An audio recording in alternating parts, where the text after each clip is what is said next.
నమస్కారం. గోవింద నామస్మరణతో తన వద్దకు వచ్చే భక్తుల కోరికలను తీర్చే ఆ వెంకటేశ్వరునికి 108 దివ్యక్షేత్రాలు ఉన్నాయి. అందులో ప్రత్యేకమైనది ఒక దివ్యక్షేత్రం కుంభకోణం. ఈ పుణ్యక్షేత్ర విశేషాలను మన ఆర్ఎంకే టీవీలో తెలుసుకుందాం.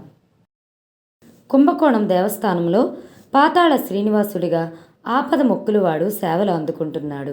అనేక ఆలయాల సమాహారంగా ఈ క్షేత్రం దర్శనమిస్తుంది. తమిళనాడులోని ఈ క్షేత్రంలో స్వామివారు సారంగపాణి పేరుతోనూ, అమ్మవారు కోమలవల్లి తయారు పేరుతోనూ పూజాభిషేకాలు అందుకుంటున్నారు. ఇక్కడి గర్భగుడి రథం ఆకారాన్ని పోలి ఉండడం విశేషం.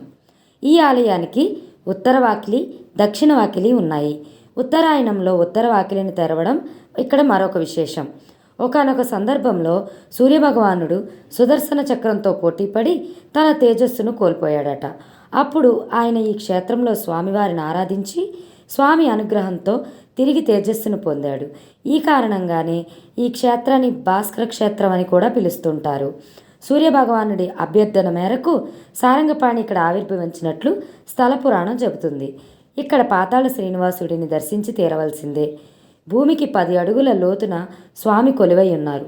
పెరియాళ్వార్, పేయాళ్వార్, పుదత్తాళ్వార్, నమ్మాళ్వార్, ఆండాళ్, తిరుమంగయాళ్వార్ స్వామివారిని కీర్తించారు.